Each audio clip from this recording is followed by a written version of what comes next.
Bonjour, Bonjour, bonjour à toutes, bonjour à tous, bonjour Alexandre. enchanté, bonjour. Bienvenue sur ce nouveau live de Freework. On est ravis de t'accueillir Alexandre Je suis ravi aussi. et on va Merci. parler d'un sujet hyper intéressant et toujours d'actualité pour les freelances, c'est le portage salarial. Alors, à tous ceux qui se connectent à l'instant, on vous attend, rejoignez-nous. Et puis, je vais vous poser une première petite question, j'aime bien faire ça en introduction. C'est peut-être quelle est la question? On va aller droit au but. Quelle est la question que vous vous posez sur le portage salarial? Qu'est-ce qui, voilà, vous avez peut-être rencontré certains acteurs, vous avez peut-être eu une expérience portage salarial. Et si vous avez une question à poser aujourd'hui, allez-y, posez-la. Je suis là pour les poser à Alexandre. Et ma mission, c'est de pouvoir trouver toutes les réponses qui pourraient, des questions qui vous traversent l'esprit. J'ai tenté le portage, j'ai pas tenté. J'ai peur, je ne sais pas ce que c'est. Voilà, donc posez bien toutes vos questions. Alexandre, tu es au soleil. Je ne sais pas où tu es. Mais en En tout effet, cas, selon les nuages, je suis plus ou moins ébloui. Je me suis mis, c'est je me suis chouette. mis en Ça nous face de ma amène le fenêtre. soleil. C'est super. Ça y est, tout le monde se commence à se connecter. Bonjour à tous. Quelle est votre expérience portage? Qu'est-ce que le portage salarial? Ça, Christophe, on va y répondre pendant une bonne trentaine, 40 minutes. On ne sait pas trop encore avec Alexandre, mais sachez que voilà, en moins d'une heure, en tout cas, vous aurez beaucoup d'informations. Donc, restez connectés avec nous. Avant de commencer, comme d'habitude, je vais quand même vous présenter Freework, qui nous sommes, pourquoi nous faisons ces lives-là. Freework, c'est la plateforme qui est dédiée aux talents IT de la tech. Que vous soyez freelance ou salarié, vous pouvez trouver des missions sur le site. Le but, c'est vraiment de pouvoir vous permettre de trouver votre prochaine opportunité professionnelle. Donc, si ce n'est pas encore fait, inscrivez-vous sur la plateforme. Et en plus de ça, vous y retrouvez beaucoup d'animations, de dynamique, puisque vous avez un forum qui est très, très actif grâce à vous, la communauté, pour répondre à toutes vos questions.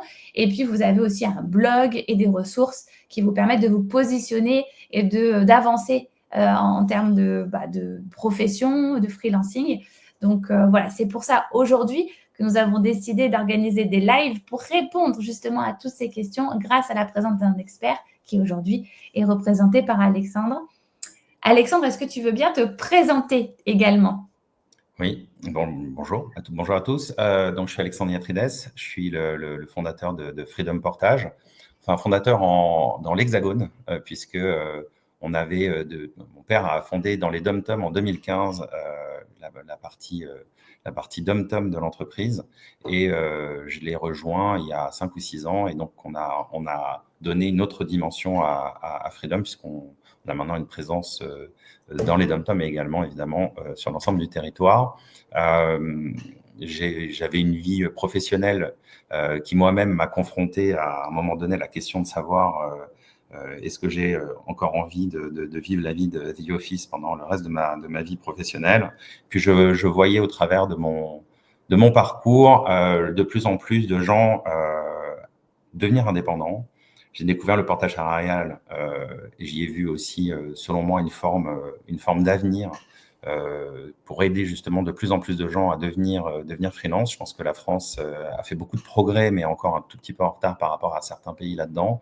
Et je pense que le portage peut répondre, dans pas mal de cas, à toutes les obstacles, faire voler tous les obstacles à l'indépendance. Et donc, voilà, on a créé Freedom un peu dans cette mission-là. D'ailleurs, on est entreprise à mission. C'est vraiment, on cherche à apporter de l'indépendance et de promettre de la liberté aux gens qui nous rejoignent. Parfait, voilà, ça porte bien son nom du coup. La liberté aux personnes qui vous rejoignent. Alors, première question, Alexandre, parce qu'effectivement, on comprend bien que c'est une solution, le portage salarial, pour ceux qui n'ont jamais entendu parler de ce sujet-là.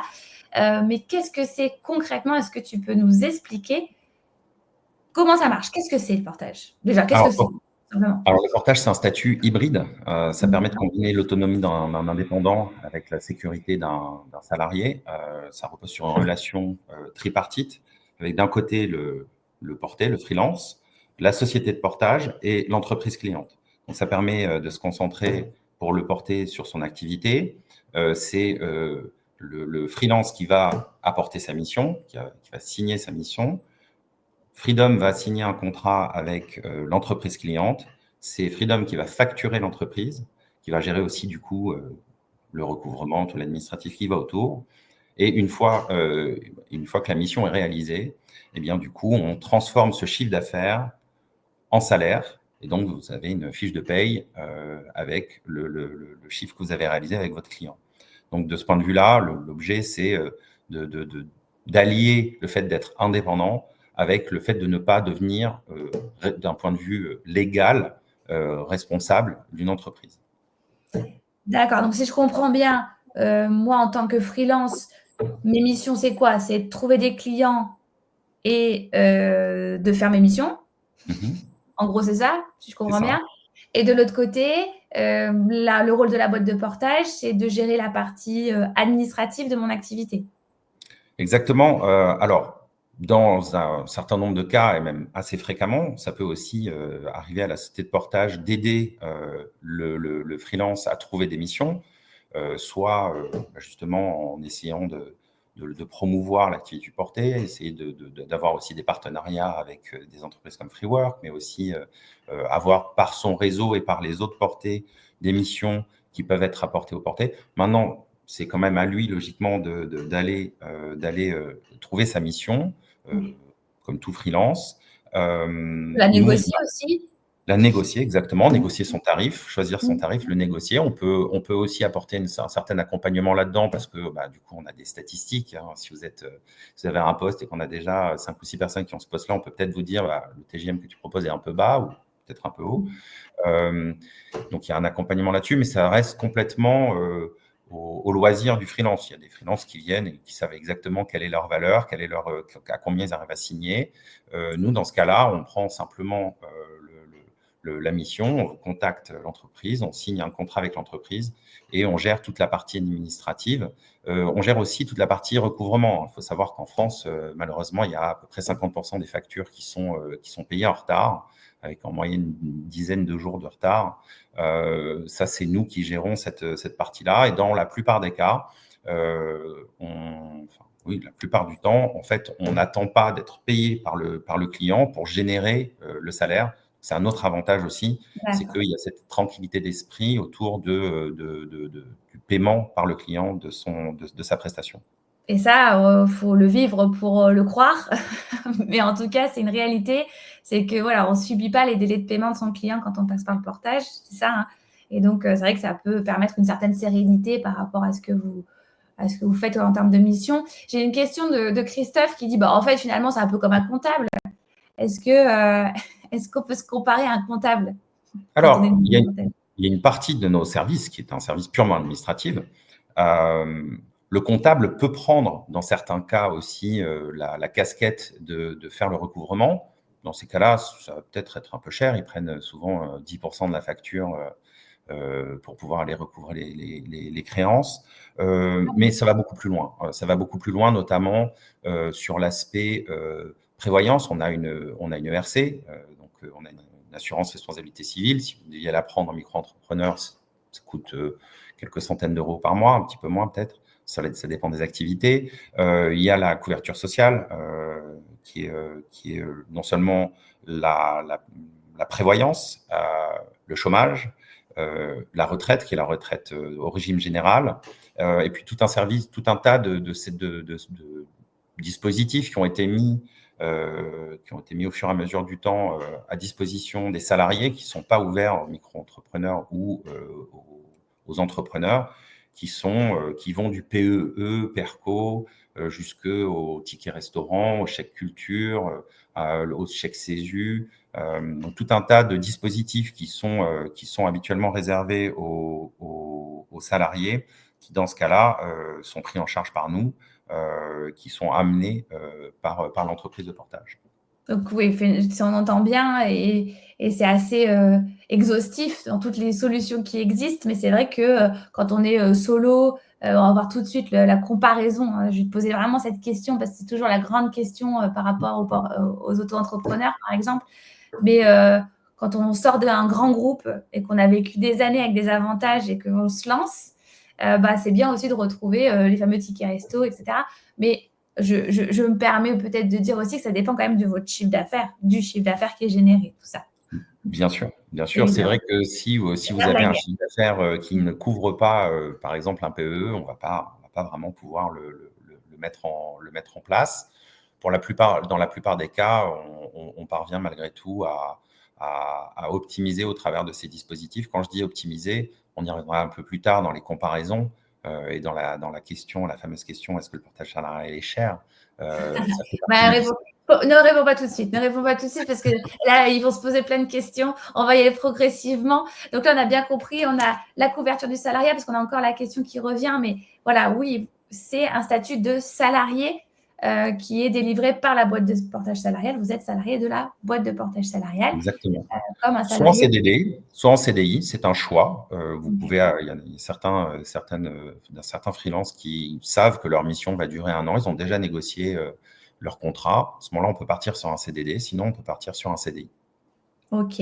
Bon alors, dis-nous, parce que moi, on se dit, ok, le portage, ça paraît intéressant, mais par rapport à la micro-entreprise, qui est quand même le statut privilégié des freelances encore aujourd'hui, quelles sont les grandes différences?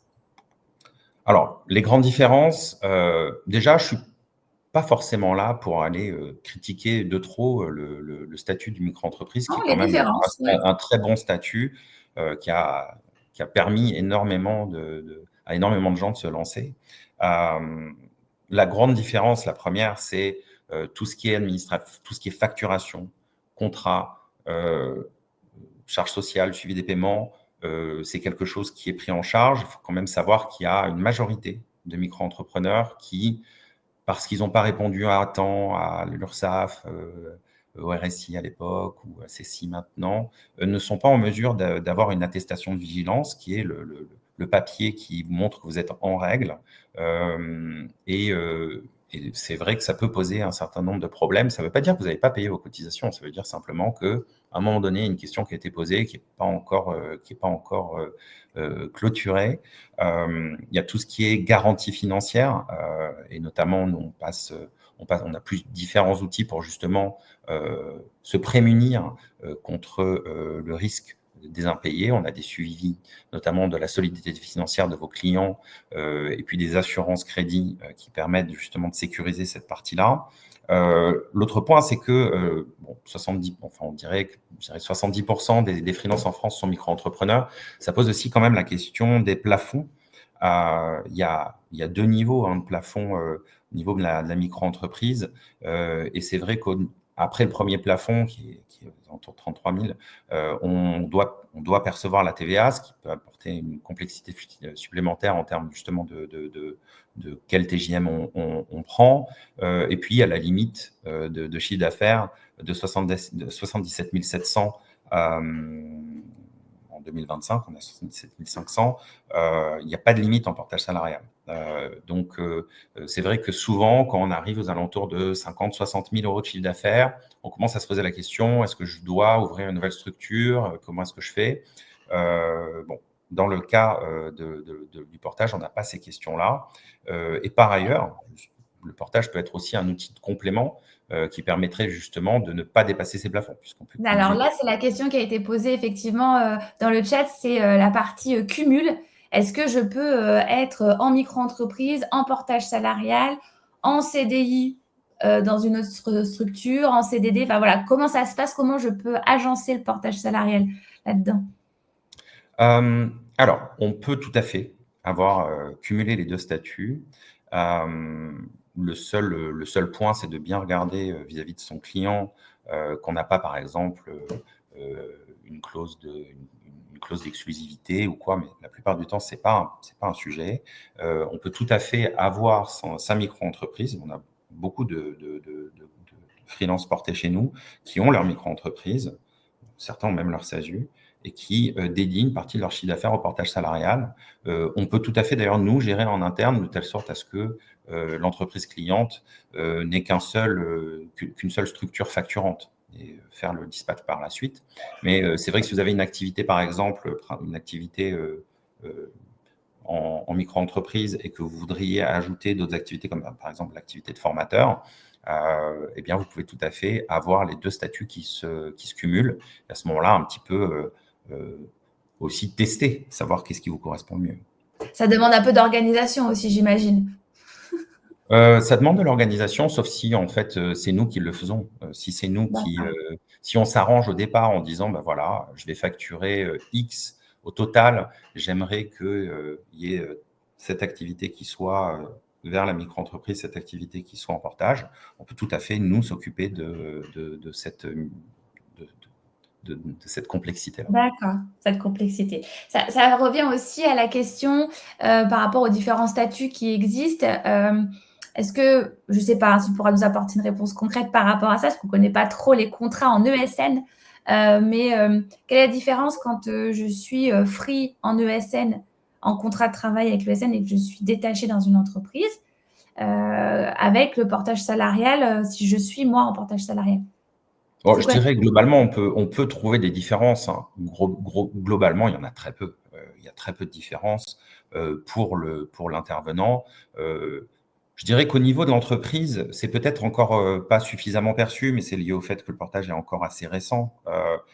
C'est que pour l'entreprise, il y a aussi un petit peu moins de risque au final d'être en face d'une société de portage qui a une infrastructure justement pour gérer toute la partie administrative par rapport à un micro-entrepreneur qui peut à un moment donné être en difficulté justement pour gérer la partie attestation de vigilance et la partie cotisation et peut parfois se faire un petit peu déborder ou être en difficulté aussi parce qu'un ancien client, par exemple, n'a pas encore payé. Donc, ça peut créer quelques difficultés dans le cas du portage. Globalement, pour l'intervenant, il n'y a pas de grande différence. C'est plutôt simplement le fait qu'il a outsourcé toute la partie paye et comptable à une société de portage. Oui. Après, il y a peut-être aussi le contrat qui vous lie. Alors, je me permets d'enrichir ce que tu dis, Alexandre, par rapport au contrat qui vous lie avec l'ESN. Oui. Effectivement, c'est un contrat de travail classique pour le coup, avec un lien de subordination, ce qui n'est absolument pas le cas lorsque c'est un contrat en portage salarial. Donc, il y a aussi peut-être en fonction de ce qui est écrit dans le contrat, hein, tout n'est pas, ce que je dis n'est pas une généralité, Je mais n'avais peut-être pas compris la différence entre quand ouais. on Oui. travaille directement pour une ESN. Ah oui, excusez-moi, je croyais que c'était un micro-entrepreneur qui travaillait lui-même pour une ESN. Ah oui, Non, dans ce cas-là, c'est est-ce assez que différent. c'est pas un contrat de portage salarial en ESN, c'est un contrat Oui, de oui, pardon, j'avais travail. mal compris. Ouais. Non, non, bien sûr. Là, alors, pour le coup, je dirais la réponse inverse. Entre Ouais. travailler pour une ESN directement et travailler pour une entreprise de portage, il y a une grande différence. Il y a le fait que justement, il y a une vraie subordination entre l'ESN et son intervenant, qui est son employé. Vous avez un boss, vous avez une culture d'entreprise, vous avez une ESN qui choisit ses clients, qui choisit la manière dont elle va mener son projet la plupart du temps et qui va vous donner des directives. Moi, j'ai des centaines d'employés portés qui sont chez moi. Je n'ai jamais donné la moindre directive sur ni d'où ils doivent faire la mission, comment ils doivent la faire, le tarif auquel ils vont devoir le faire, et savoir s'ils ont envie de travailler avec tel ou tel Oui, et puis on peut faire plusieurs missions, enfin voilà, on est vraiment, indépendant, ce qui est moins le cas quand on a signé une fois qu'on Ah a oui, signé bien avec sûr. une ESN. Oui, de ce point de Voilà, vue-là, oui, oui, bien sûr. bien sûr. Alors, tu as déjà dit beaucoup de choses sur la partie, effectivement avantages, mais on a, quand même des questions. Donc, on va enrichir cette petite slide de toutes les questions qu'on a sur le chat. Il y a une question sur, l'apport de missions. Parce que c'est quand même le nerf de la guerre aussi, c'est comment je fais pour développer mon activité. Est-ce que la boîte de portage salarial peut me faciliter ou est-ce que c'est son job de me trouver des missions? Alors, jusqu'à il y a pas très longtemps, logiquement, une société de portage, elle est censée faire du portage. Et puis, il y a de plus en plus d'intervenants qui ont fait d'autres entreprises, enfin, qui ont essayé de s'intégrer verticalement. et aussi d'apporter des missions. Nous, notre choix là-dedans, ça va plutôt être d'aller vers des partenaires comme Freework et d'essayer de mettre en place un certain nombre d'outils pour nos freelances. On a évidemment, parce qu'on a des centaines de personnes qui travaillent plus ou moins dans le même secteur d'activité et qu'on organise aussi des drinks, on va organiser un certain nombre de choses pour faire en sorte que les gens puissent interagir s'ils le souhaitent. Ça peut arriver, ça arrive assez souvent, qu'on ait des missions qui soient trouvées par ce réseau-là, mais qui est un réseau parmi d'autres, qui est un réseau comme celui de Freework ou comme d'autres. Donc, évidemment, nous, notre intérêt, c'est un freelance qui fait plus de chiffre d'affaires, ce sera bon pour nous. Donc forcément, si on a la possibilité de l'aider à trouver des missions, on le fera. Ce n'est pas notre mission première. Notre mission première reste d'être une entreprise de portage salarial et de l'accompagner dans sa partie administrative. Ok, ça marche. Tu disais tout à l'heure qu'effectivement, on avait la couverture sociale. Donc, c'est un des gros avantages du portage salarial. En termes de chômage et de cotisation, est-ce que c'est la même chose? Comment je fais quand je suis déjà au chômage? Quelles sont les conséquences si je rentre en portage salarial? Est-ce que tu peux nous expliquer comment ça fonctionne par rapport aux allocations? Alors, on va dire que c'est un peu pareil que si on était en salariat, mais c'est plus flexible parce que justement, c'est vous qui êtes un petit peu votre boss. Donc, ce que nous, on met en avant, c'est que l'avantage du portage par rapport au fait de se lancer, c'est qu'on ne perd pas justement toute la réserve d'indemnité qu'on a pu cotiser par le passé. On peut très bien cumuler une reprise d'activité avec ces indemnités. Évidemment, il y a une partie des indemnités qui vont être moindres du fait qu'on a des revenus par la partie portage. Mais alors, juste sur cette partie-là, qu'on entende bien, c'est-à-dire que je peux continuer à toucher mes indemnités et venir cumuler avec du salaire en portage salarial. Exactement. Donc, imaginons, je suis à l'heure actuelle chez Pôle emploi, je touche des indemnités, je vais commencer... Chez France Travail, Alexandre, chez France Travail. Je suis chez France Travail, je touche mes indemnités et là, j'ai décidé de me lancer en portage salarial. Les premiers temps, dans une reprise d'activité, on va souvent avoir une activité un petit peu en dents de scie. Si on a la chance d'avoir un contrat un peu plus pérenne qui se met en place, eh bien, il va y avoir une dégressivité, évidemment, de la partie qu'on va toucher en indemnité Pôle emploi. Mais s'il devait y avoir un gap, on continue à toucher une partie de ces indemnités Pôle emploi d'un côté, son chiffre d'affaires en portage salarial. Et puis, si à un moment donné, justement, il devait y avoir un mois spécifique, peut-être août par exemple, où on a un peu moins de chiffre d'affaires, à ce moment-là, les indemnités vont venir compenser. Donc, l'avantage, c'est que ça va venir lisser le démarrage qui peut parfois être un petit peu en dents de scie. L'autre avantage, c'est que du coup, on repousse à plus tard. Si je commence une activité en portage salarial, je cotise à France Travail et surtout, je garde les indemnités en réserve que je n'avais pas encore touchées. Si à un moment donné, mon activité s'arrête ou qu'elle se réduit, eh bien, je peux à ce moment-là reprendre mes indemnités France Travail. Mais si j'ai un contrat de travail et une mission, est-ce qu'il faut que j'ai du salaire obligatoirement, du coup, en portage salarial? Est-ce qu'il faut que je me verse automatiquement mon chiffre d'affaires sous forme de salaire ou je peux garder une cagnotte? On peut évidemment garder une cagnotte.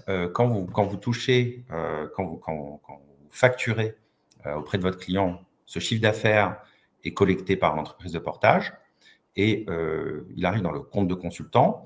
Et ensuite, c'est chaque mois, à la fin du mois, le consultant qui va décider quelle est la part de chiffre d'affaires qu'il va mettre en paye. Et donc, en effet, c'est moi en tant que freelance qui choisis mon salaire. Évidemment, c'est vous qui choisissez votre salaire en tant que freelance et qui pouvez repousser à plus tard le moment où la plupart des freelances, de toute façon, se payent le gros du chiffre d'affaires que nous avons réalisé. Mais il faut quand même réaliser que, par exemple, si on a des frais, surtout au lancement, eh bien, ça sort du chiffre d'affaires et ce n'est pas réellement un revenu. Donc, c'est vrai que là, on est sur de l'optimisation, du coup. Si on met les c'est de frais. l'optimisation. Alors, on peut aider à cette optimisation. Chaque cas est unique, je dirais. Ça dépend des projets futurs, ça dépend de l'âge, ça dépend de la pérennité de l'activité qui va se lancer. Et donc, c'est vrai qu'on peut, tout en étant complètement dans le cadre qui est admis par France Travail, on peut largement optimiser sa situation. Ok, ça marche. Donc là, il y a plusieurs sujets. J'ai une question. Est-ce que, du coup, si je cumule du salaire et de la location, je peux gagner plus qu'avec mon allocation? Oui. Ah oui, bien sûr. Oui, on peut gagner plus. Il va y avoir une prise en charge, un calcul de combien vous allez vous verser en salaire. Donc, il y a une part, je crois 70% du salaire que vous percevez en portage salarial qui va être déduit de votre indemnité. Mais actuellement, oui, les gens qui touchent une indemnité et qui commencent leur activité en portage salarial touchent plus que s'ils étaient uniquement chez France Travail.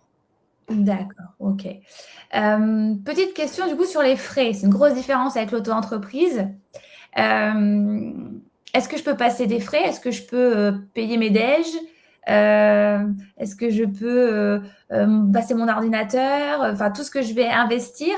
Alors souvent, quand on est freelance et en consulting service, on n'a pas beaucoup de frais au sens investissement, mais par contre, on a des dépenses de développement. Est-ce que ça, je peux les défiscaliser? Est-ce que je peux les sortir en charge? Parce que je sais qu'en micro-entreprise, on ne peut pas. Alors, c'est une des grandes différences, en effet, avec la micro. C'est que en portage salarial, vous êtes salarié, comme tous les salariés, vous pouvez avoir des frais professionnels. Il y a une grille qui est très précise. Ça ne peut pas dépasser 15-20% du chiffre d'affaires total, parce que sinon, ça va commencer à poser question. Mais si c'est... c'est important, c'est qu'il y a un montant qui est Alors, plafonné. pas exactement. Je dirais qu'il n'y a pas de montant officiel. Ça nous est arrivé d'avoir des formateurs qui avaient une formation qui nécessitait de prendre l'avion, d'avoir un hôtel, et qui avaient un pourcentage en pourcentage de leur chiffre d'affaires dans lequel on était au-dessus. On a l'habitude de donner ce montant de 15-20% parce que, en effet, dans le cadre d'une activité normale, des personnes qui passent énormément de frais, ça finit par devenir un petit peu suspicieux aux yeux de l'URSSAF. C'est un risque que prend la société de portage. C'est pas le porté qui le prend. Donc, c'est vrai que nous, on donne cette guideline, ce qui est 15% du chiffre d'affaires. Mais en effet, ça peut... Il faut que ce soit lié à la mission. Exactement, il faut que ce soit lié à la mission. Et puis, si par exemple... Exactement. Après, si par exemple, vous passez un MacBook parce que vous avez besoin pour votre activité d'acheter un nouvel ordinateur, il se peut qu'on vous dise, passez-le sur 3 mois ou sur 4 mois, sur 5 mois, ça dépend du montant. Mais en effet, l'énorme avantage, c'est que ces frais sont remboursés, c'est-à-dire qu'on va considérer qu'ils sont sortis de la base qui amène à cotisation. Sur un exemple que j'avais là, que je pensais la dernière fois avant qu'on parle, c'est quelqu'un qui fait 10 000 € de chiffre d'affaires et qui ferait 1 000 € de frais, il va quand même payer ses cotisations, même réduites, de micro-entreprise sur les 1 000 € qu'il a dépensés. Donc, ça fait à peu près 200-250 € du coup, qui vont partir, alors qu'il a réellement dépensé cet argent. En portage salarial, du coup, il nous amène cette facture et on lui rembourse on le déduit de son chiffre d'affaires. Ouais. Alors ça, c'est pareil. Ce qu'on entende bien, ce que tu es en train de nous expliquer, c'est que ces montants de frais sont déduits du chiffre d'affaires qui est généré par le consultant. Bien sûr. Ce n'est pas la boîte de portage qui rembourse des frais par... Non, nous n'offrons pas d'ordinateur. Voilà, okay. Donc forcément, c'est lié, encore une fois, au chiffre d'affaires généré par les freelances. Et ça, c'est c'est ce qui est important de retenir aussi, c'est qu'on ne peut pas faire... on ne compte pas sur la boîte de portage pour se faire rembourser ses frais. C'est un moyen de réduire les charges liées au On calcul reste du salaire. freelance, on reste responsable de sa mission, on reste responsable de la bonne tenue de sa mission, des frais qu'on engage. Oui, on est freelance, hein, on n'est pas, on est, voilà. Oui, on avait compris. Attention, on reste freelance. Alors, si je comprends bien, on a le chiffre d'affaires. Potentiellement, on sort une enveloppe de frais. On a les charges de la boîte de portage. Mhm. On enlève potentiellement des charges qui sont liées à nos frais de développement. Et Mhm. ensuite, qu'est-ce qu'on paye en tant que salarié? Sur quoi on cotise? Tu nous l'as dit tout à Alors, l'heure, pour résumer. oui, je crois que c'était, je suis pas sûr que c'est sur la slide suivante, je ne me rappelle plus. Je sais plus. Non, là, il y a C'est- tout. Non, il y a tout. donc, ce qu'on cotise, c'est les charges, les charges patronales et les charges salariales. OK. Donc, ça, c'est le chômage, la Mhm. retraite, Mhm. euh, et c'est l'ensemble de la protection sociale qu'on a en tant que salarié. Donc, évidemment, on a souvent tendance, et je pense que c'était une volonté politique de transformer les cotisations sociales en charges patronales. Nous, on voit ça, il faut quand même garder à l'esprit que ça reste quand même du salaire différé, que ce soit sur la retraite ou que ce soit sur le chômage. À un moment donné, on cotise à des assurances qui assez souvent finissent par quand même revenir, revenir au moment où on est dans la Bon, on a situation besoin. qui le justifie. Donc globalement, ce qui est vrai, c'est que c'est ce qui fait qu'on a souvent tendance à comparer en micro versus portage en disant le portage, il y a beaucoup plus de cotisations, il y a beaucoup plus de services aussi en face, évidemment. On n'est pas tout seul. On n'est pas tout seul. Alors, non seulement on n'est pas tout seul, mais surtout, par rapport à un certain nombre d'aléas qui peut y avoir dans sa vie de freelance. Le premier aléa, on en a déjà parlé, hein, c'est le problème des retards de paiement, voire des Ouais. contestations. C'est vrai que globalement, ça nous arrive, pas souvent, mais ça nous arrive assez régulièrement. C'est plus difficile d'aller expliquer à une société de portage avec qui on a signé un contrat qu'on n'a pas envie de payer tout de suite parce qu'on n'est pas encore complètement satisfait de la prestation rendue. Nous, on a édité une facture par rapport à une prestation qui a été réalisée. Globalement, ça nous est jamais arrivé de demander à nos portés de travailler un jour ou deux gratuitement parce que son client n'était pas très content. Mais il y a d'autres éléments. Il y a l'élément évidemment de la baisse d'activité. Ça, c'est le chômage qui le prend en compte. Puis la prévoyance. La prévoyance, c'est vrai que c'est moins agréable de parler de ce genre de choses, mais il peut arriver un accident de la vie. Et dans ce cadre-là, une prévoyance, on peut considérer que c'est un service qui, quand on le prend de son côté, c'est 100 à 150 euros par mois.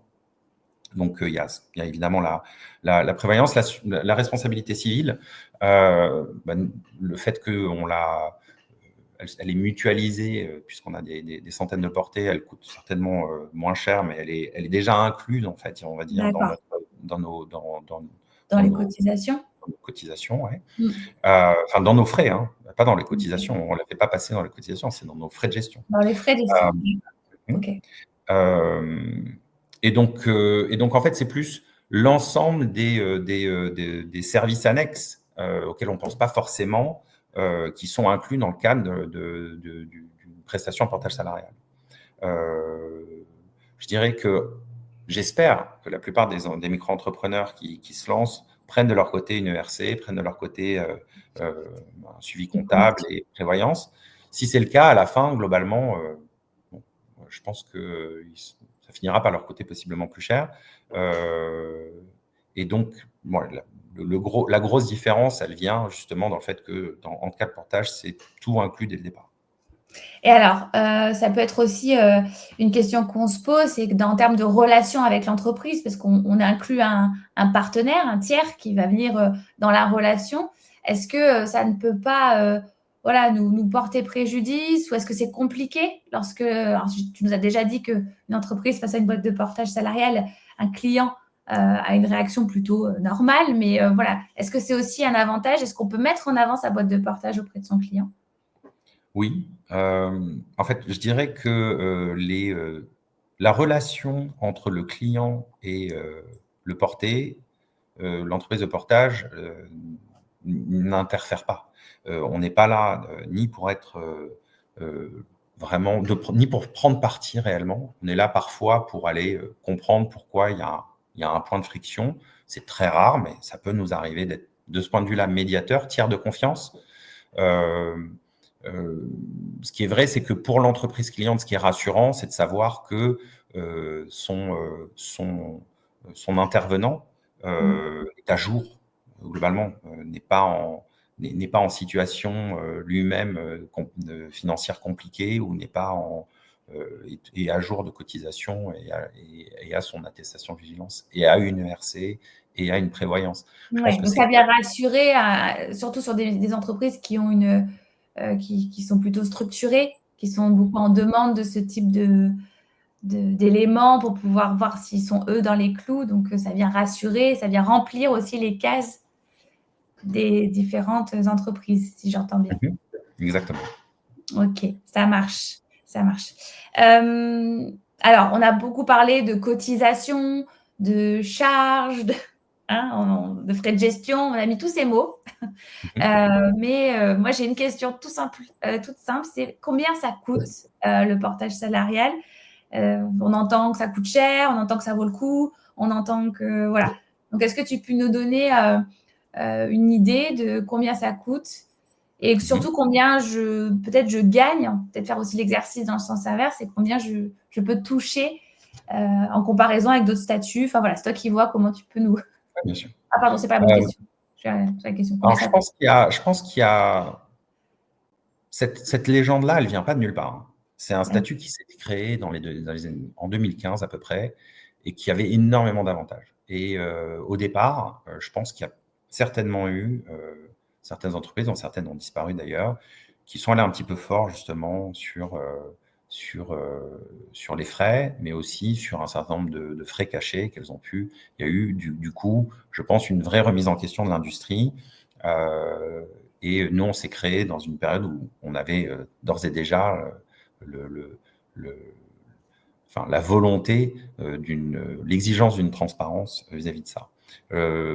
Quand on se pose la question de savoir est-ce que le portage salarial coûte cher, il faut savoir de quoi on parle. Est-ce qu'on parle juste des frais de gestion ou est-ce qu'on parle de la différence à la fin, de combien on va toucher sur son compte en banque à la fin sur 10 000 € de chiffre d'affaires? Alors, Aurélien pose la question déjà, dans un premier temps, de l'ordre de grandeur du tarif. Une moyenne peut-être ou une fourchette des tarifs de portage salarial.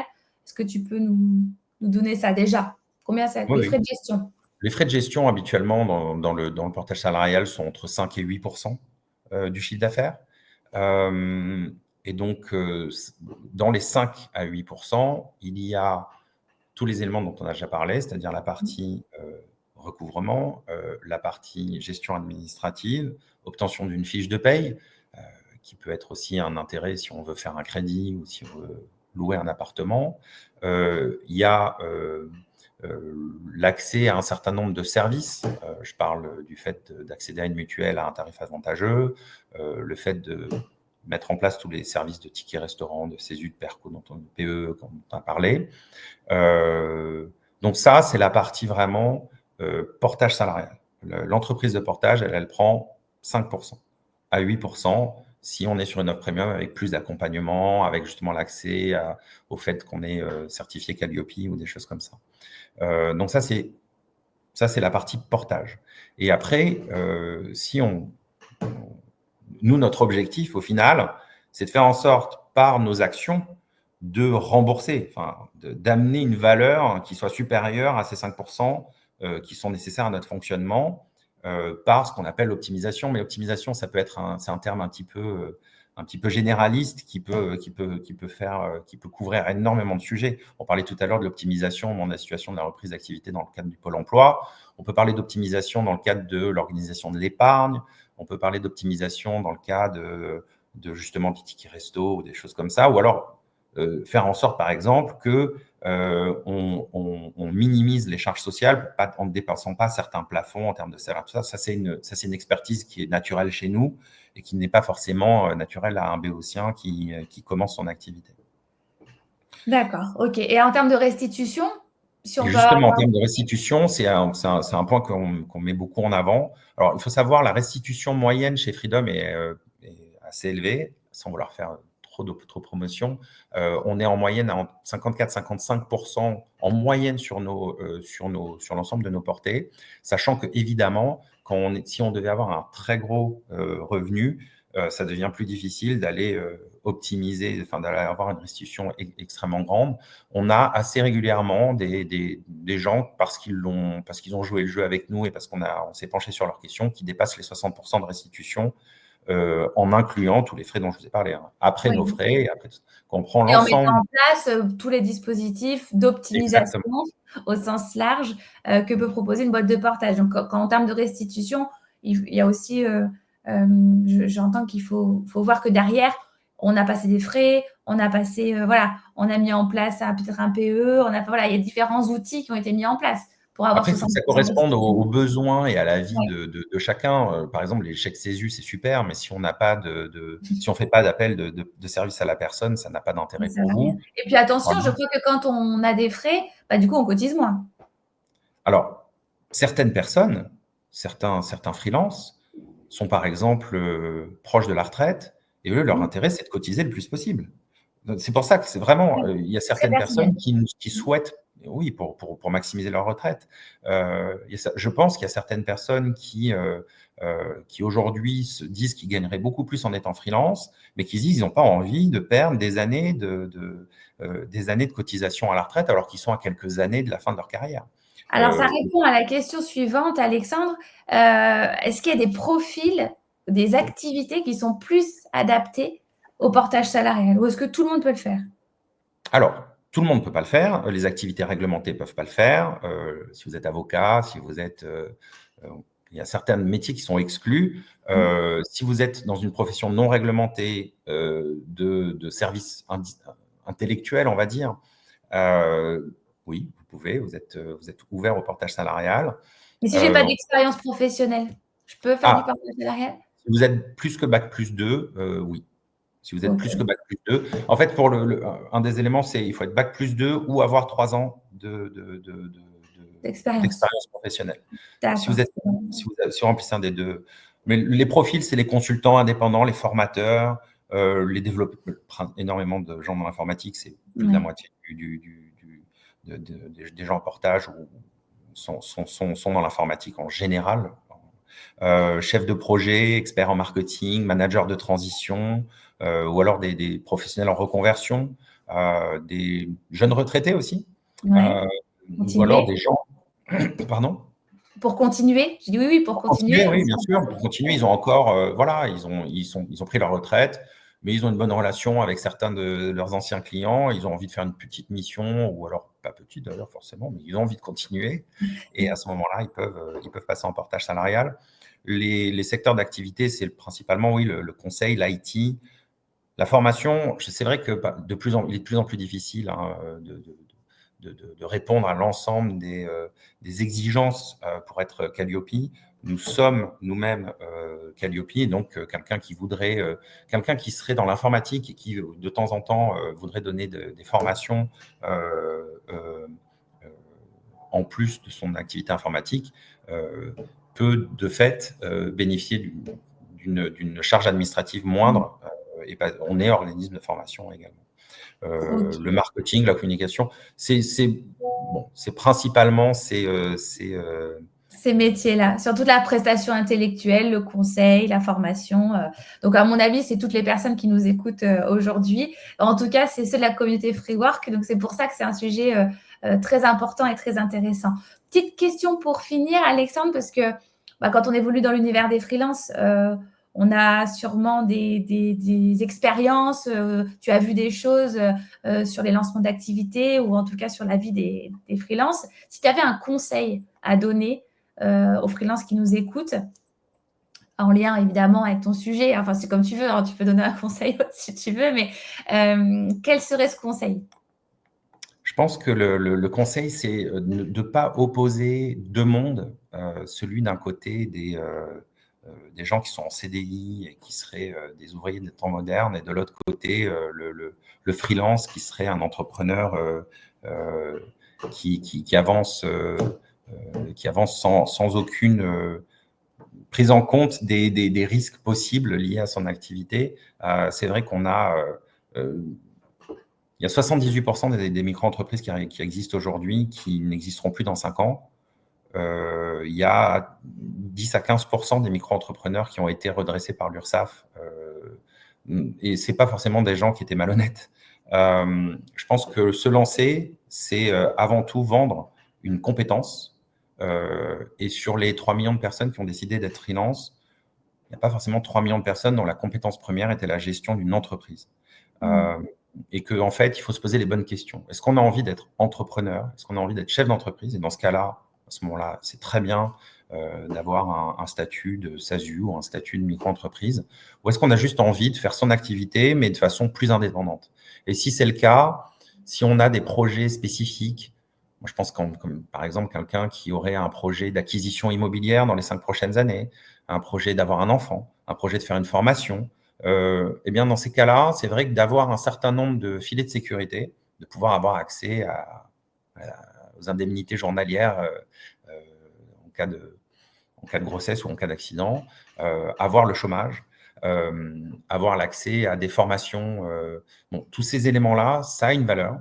Et quand je regarde au final, entre certains de nos freelances qui ont tous ces services-là, toute cette liberté d'esprit-là, et qui touchent après, à la fin, 55-60, parfois 65% de taux de restitution en portage par rapport à 70 en micro, mais qui doivent gérer beaucoup plus de choses. Je me dis qu'en fait, justement, il faut savoir se poser les bonnes questions de savoir qu'est-ce qu'on veut pour sa vie en tant qu'indépendant.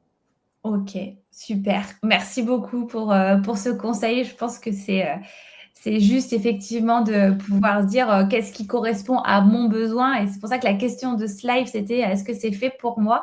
Je pense qu'effectivement, c'est très personnel aussi par rapport à ses ambitions et c'est une solution qui fonctionne. Et c'était aussi le message qu'on voulait faire passer ce midi. Une dernière question de Jean-Emmanuel, parce qu'il l'a posée et je pense qu'elle est assez juste par rapport aux besoins.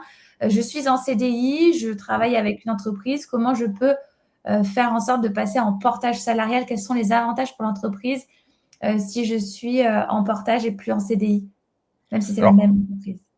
Bon, pour l'entreprise en question, l'avantage, c'est que de la même façon, elle externalise sa ressource humaine sur nous. Donc, du coup, il sort des effectifs. Pour certaines entreprises, ça peut poser question. Hein. Certaines entreprises disent, bon, ben voilà, on ne veut pas augmenter nos effectifs cette année. Le deuxième point, c'est que on n'est plus dans une relation, de hiérarchie. Alors la hiérarchie, elle peut être mal vécue du côté du salarié, elle peut aussi parfois entraîner des difficultés ou des coûts inutiles du côté de l'entreprise cliente. Là, il y a une mission, il y a un tarif. Et puis, on sort un petit peu de cette relation qui peut parfois être compliquée et on rentre dans une relation qui devient une relation commerciale et un partenariat qui est plus commercial entre les deux parties. Pour l'entreprise, l'avantage que ça a pour elle, c'est que elle sait que derrière cette infrastructure, il y a une infrastructure qui va prendre en charge justement son ancien salarié, qui va pas être laissé dans la nature et qui va pas boire la tasse administrativement et qu'on pourra faire. On va pouvoir faire l'interface. Hein. C'est un petit peu plus simple peut-être dans ce cadre-là. C'est un avantage pour les freelances et c'est aussi un avantage pour les entreprises. Donc, c'est une solution qui peut vous servir. Merci beaucoup, Alexandre, pour toutes ces informations. C'est toujours très riche et c'est un sujet qui ne manque pas de questions. Donc, vous pouvez retrouver le live sur les différents supports de communication de Freework, et notamment la chaîne YouTube. Donc, n'hésitez pas effectivement à nous rejoindre. Merci encore. Et puis, n'hésitez pas non plus à vous rapprocher de Freedom parce que peut-être qu'ils pourront correspondre à votre besoin aussi. On vous dit à très bientôt. Merci beaucoup, Alexandre. Et merci à vous. Merci à tous d'être venus et pour vos questions. Et bon après-midi. Merci. À bientôt. À bientôt.